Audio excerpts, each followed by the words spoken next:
How's it going, guys? Shane here from the GnG Elite DBS team, and again, I'm here with Marquis, if you want to say hi. Hey, what is up, Dragon Ball Super players? So, last week we talked about what we expected to happen in the Atlantic City Pro Play Tour event, and now we're going to look at what did happen, and maybe how correct we were, how incorrect we were, etc., etc. So, I'm going to let Marquis talk to you about what got 9th through 16th. 9th through 16th. All right, let me go ahead and look through my list. We've got 9th through 16th is Shenron Gogeta. We've got Hirudegarn Storm. We have Marcel Russell with Shenron Gogeta. And then we have a Red Frieza. Uh-oh. We've got a Janemba. And we have a Red-Blue Hirudegarn. A Shenron Boo, spicy. And then we had Gogeta Storm, which is really, really spicy. I like that one. Yep. Because his ability is basically negate your whole opponent's field, so that 2-drop Goku just does not really care. It's just he doesn't care about it, so that's pretty good idea, like right there. Yeah, I'm not too surprised to see the Gogeta Storm deck, as that's something that was catching a little bit of hype heading into the tournament. Hmm. So I'm not too surprised to see that, though it is nice to see it actually strong enough to make top 16. Hmm. Shenron Boo, we've kind of known about that as being an OTK potential style deck. Eric Christensen piloting it to top 16 or top 32 at Nats. Let's see. Anthony Mikolaf, I'm sure I butchered that. It is worth noting his Red Blue Hirudegarn deck wasn't playing Chain Attack Zeno. So that's kind of neat. Oh, Like, nowhere in his main deck or sideboard was Chain Attack Zeno. that's pretty spicy.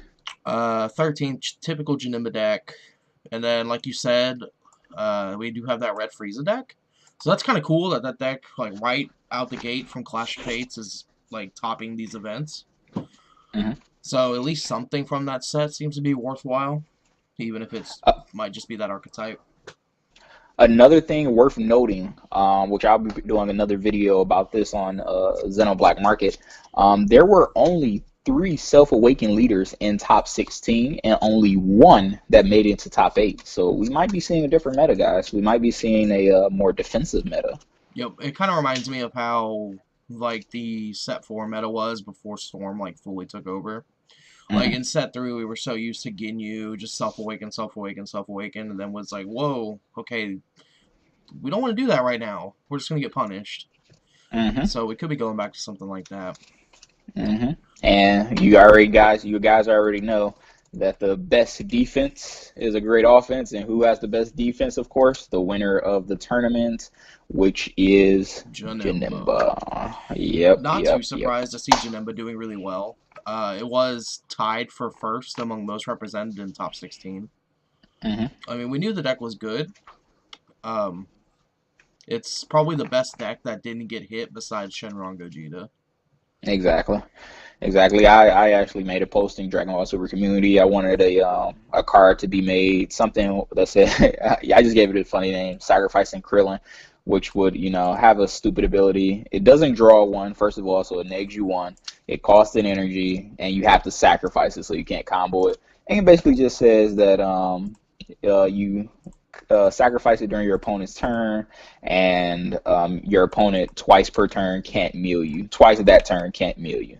So I think that would be a pretty decent, comeback or a negate for the Janemba. Pretty fair. It'll be pretty interesting in set 6, considering the Silver Bullet-esque leader for Janemba, that new Super Shenron, is a Time Walk. And I've never seen a Time Walk in any game not be broken. Yeah, So, I think that's honestly, in my opinion, I think it's a mistake by Bandai to make this leader. I think it's another yeah. Goten. I really think it's another Goten. I don't think that leader should be the a silver bullet for that leader. I know it's broke, but that leader is nuts. Literally, because you get 50 cards in the deck. You Yep. only need 27 in the drop to get another turn. And when I say 27, I'm saying 27 because you got to remove the 7 Dragon Balls and put 20 back, which people aren't realizing. So that's Yep. 27. But Janemba is going to get you there. And people are like, well, I'll just kill him that turn. Well, 27, that means you have to do 23 cards in that one turn, or 22 and have them draw one. Yep. You're not milling him 22 cards, so he's getting another turn. And Yep. then you have to mill him again for, Like 20 you're more cards, typically which is another doing at 10 most attacks. 6, maybe 8 on a really good turn. So Exactly, which is a huge problem. And if they make it, if they make it a rush deck where it's just comboing out, like you put I would put literally in that deck, my deck idea for that is literally 5 to 7 double strikes, a whole bunch of one drops that get crit or double strike like Kaba and what is it? Time Patrol, or not Time Patrol, but Trunks, and then probably a Chain Zeno version, and then some of the combos that pops the one drops, and just stuff like that to get over the Crisis Crusher and stuff like that. And it will just be amazing because you're rushing them so fast, you're comboing out, and then guess what? After you combo and get 27 in the drop, you're about to kill them because you're getting another turn. yep. So it's just ridiculous, honestly. Yeah, it'll just be interesting to see what exact strategy becomes busted with that leader. Mm-hmm. Whether it be like a hand control variant or something like that. Exactly, because you're going straight from 4 to 5 really quick. Like you're like, okay, I got 4 energy. All right, play something broken. Swing with Vegeta. Triple strike. Oh, negate. Cool, bet. Get another turn. Play another Vegeta, or play a hit or something. Something broke. If you make a blue red one, something just ridiculous. It's just really bad. It's just really bad idea, honestly, in my opinion. But let's get back onto the topic of the the regional. Okay, so after the Red Frieza deck, we had Marcel finally getting into Top Cut again. So that's good. He didn't draw a million times this tournament, I guess. I know that was like one of his Hey, big issues. he would have won top. I really like Marcel. He's a really good player, really good guy. He would have made top in Nats, but he missed his flight, so that was a big factor. That Shout out to was Marcel. that was bad. Like it's bad when your boss is memeing you the day before Atlantic City that you made your flight. Wow, that is funny. And then 10, we have another Hirudegarn Storm. 9th, we have Mm, Shenron Gogeta. So just looking at 9th through 16th, there's 2 Storm decks. So definitely Storm's not as highly represented as it used to be, but mhm, still somewhat viable. And mhm. we can attribute that to the fact that, Borgos and the striving to be the best Goku are legal. So it at least shows that some Storm players were able to adapt and overcome, or maybe they just got lucky with their pairings and dodged those cards all day, though I doubt that. Yeah. So now you have all these people clamoring, were the bans necessary? Mm, I believe that the bans were still necessary. It still hurts a lot of the decks. It makes for a much more versatile meta with that going into set 6. So I think the bans were 100% still necessary. I will not change my standpoint on that because Storm was just a little bit too fast, and the game Yeah. was not going to catch on or get more players if it was just I'm going to kill you in turn 2. People can't even figure out how to play, Yeah. so I definitely it's think just not going unyielding on. was necessary. Yeah, Like, I think there's an unyielding. argument for Goten, whether it should have been Bardock or whatever, but unyielding 100% needed to kind of take a step down. Yeah, unyielding 100%. Goten, I don't know about that. I think it would have been. I don't know. I think it would have been a little bit more fair if it was you have to show your opponent maybe. Maybe that will make it a little bit fair, but you get to put a random card in your hand, so it pluses you, and your opponent has no idea what it is, and you put the other 2 on the bottom, so you're just getting through your deck too fast, and you're going to keep playing it. So Yep. I don't know. I think Goten was a little too broke. Plus with the 10K power, and you're playing it for one, I'm sorry, you're playing it for free. Yep. So it's just too much right now. And then, of course, there's a fair amount of Shenron Gogeta in here. I will say I think the spiciest thing in top 16, like 9 through 16, besides like Andrew Duvall with the Red Frieza deck, is definitely that Red Blue Hirudegarn. Yeah, Red Blue Haruto, and you really shocked me. I did not know it didn't have chains. I really gotta. I think that was my boy Anthony. Me and him actually play Call of Duty online all the time. Yeah. I'm gonna have to talk to him and see what deck he did and why did he go that way. So we're gonna Let be getting an interview with him, guys. me take a look at his list real quick. I've got it. I've got all the lists pulled up right here.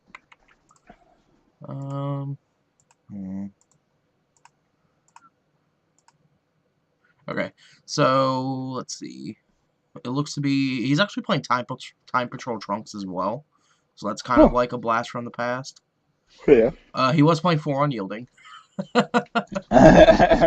That's something. and then he was. It looks really similar to, I believe, the way Marcel Russell was playing the list at Gen Con when he won the Day 1 regional, Mhm. where you forego Chain Attack Zeno altogether and just play like 4 Minosha, 4 Wanderer, and just try to gain as much advantage as possible.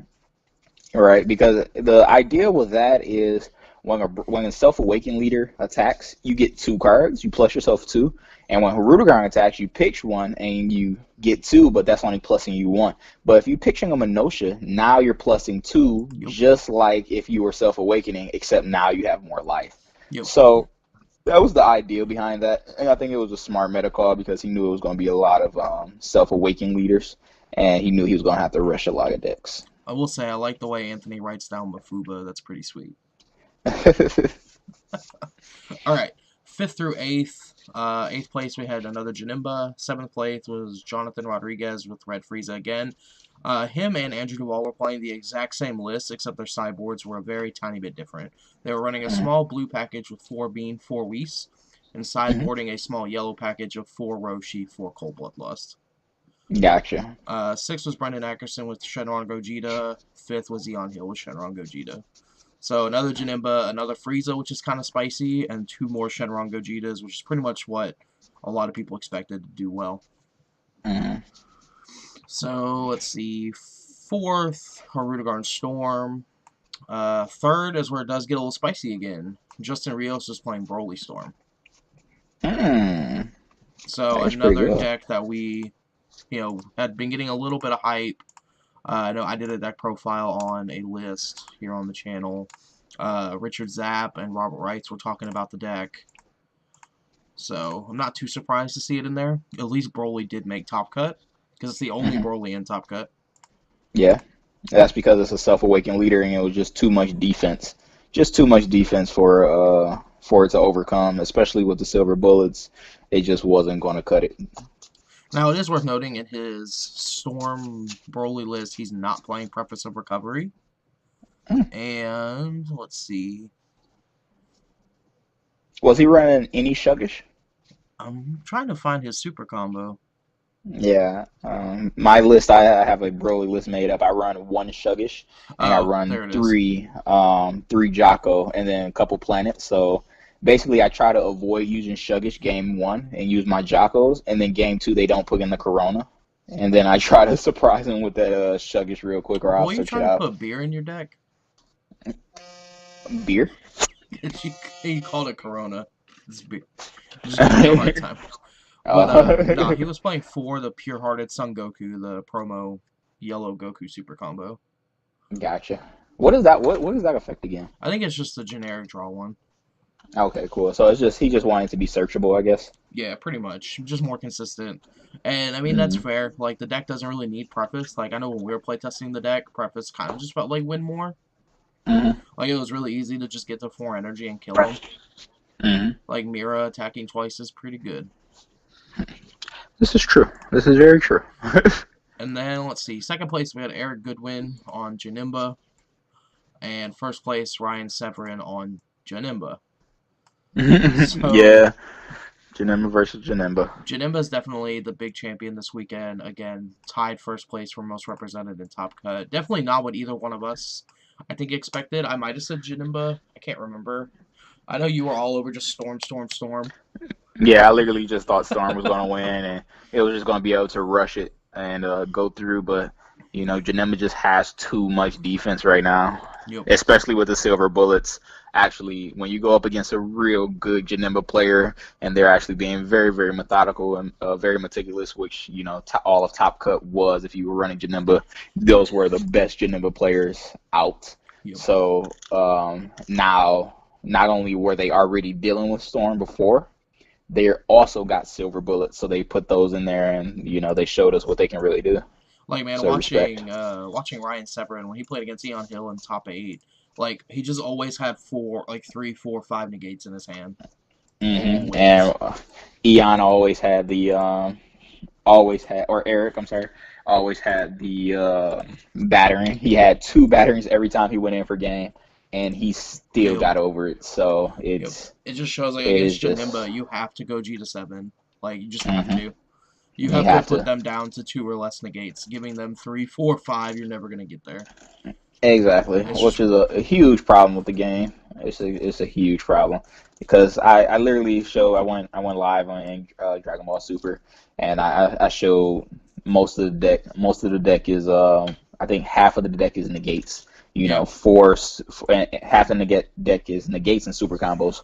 Four of the Um, Cell, four of the Goku, four of the super combos. That's 12. Four Whis, four dimensionals. That's 20, and then a few Mafubas, to up to 23 if you're running three, and then plus Sensu Bean. That's 27 cards, and everybody has those cards. So like, man, literally, it half your deck is is already made. it is darn near impossible to read Ryan's handwriting, but I can make out 4 striving to be the best Gokus, 4 Borgos. This is in the main board. Um, let's see, 3 Mafuba and 4 Dimension Magic, plus his leader negate. Yeah, so literally his whole deck was just answers. He was just hoping that you would react. He knew he was going to see a lot of Storm, especially since it was going to be the last especially since it was going to be the last tournament. He probably listened to our broadcast.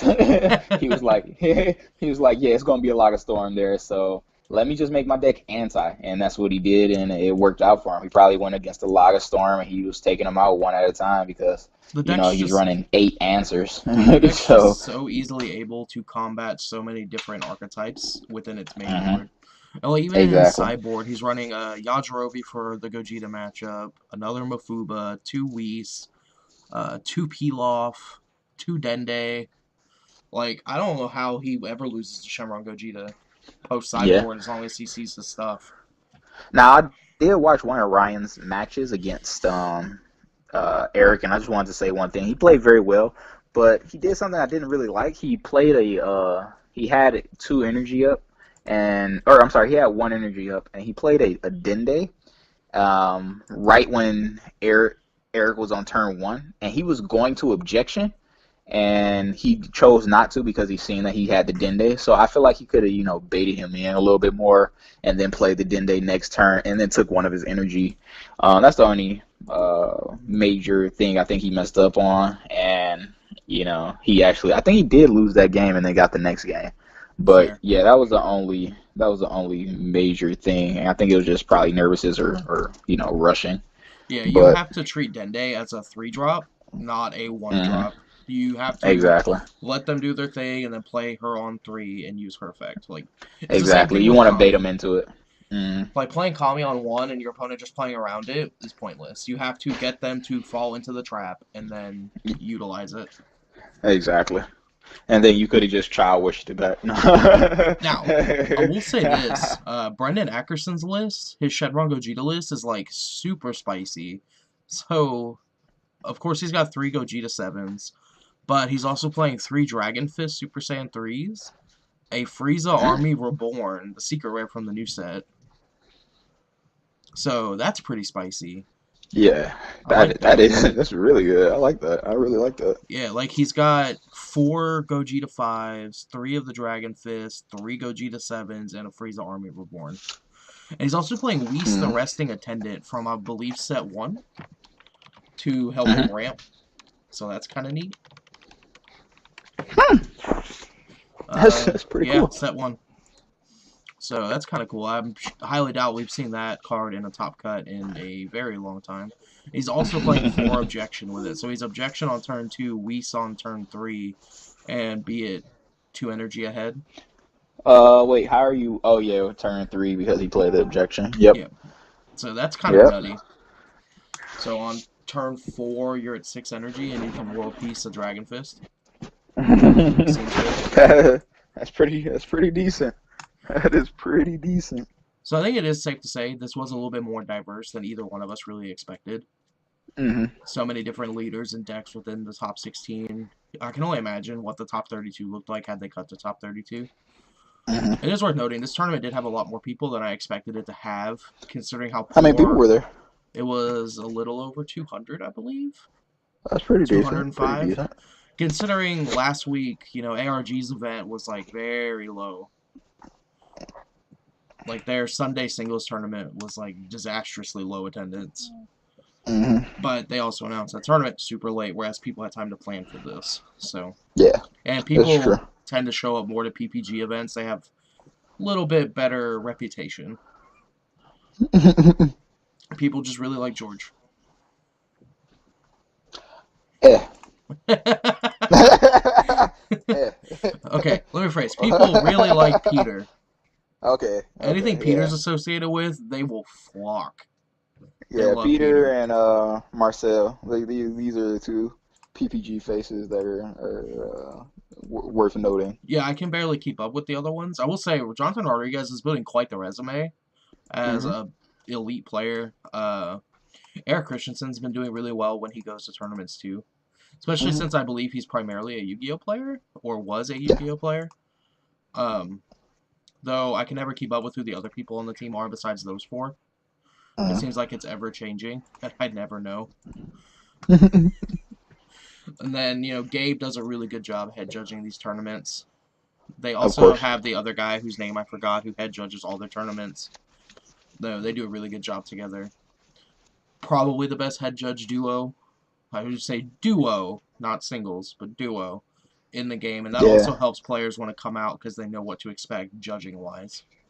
Yeah. Of course, in my opinion, Casey is just the best judge, I, head I judge. agree. By him Yeah, Casey. standalone by himself, I think he's the best, 100%. Of course. He Of was course. super great in Nats. Yes. It's He's just a fantastic. great judge. Great judge, I honestly. think that's the only tournament I've ever been to that he actually judged. Hmm. Because all the ones I went to were PPG regionals, so the other guy was head judge at all of them, him and Gabe. I think that's probably about all we really care to talk about for this tournament. Nothing Hmm. super spicy besides like the Broly Storm decks and the Harudagarn list and those Frieza decks. Nothing super spicy. So Exactly. that's it for us, guys. We'll see y'all next time we do this. We'll try and do this with more future tournaments, see how it goes, how accurately we can predict these things. And as always, guys, stay elite. All right. Have a good one, guys.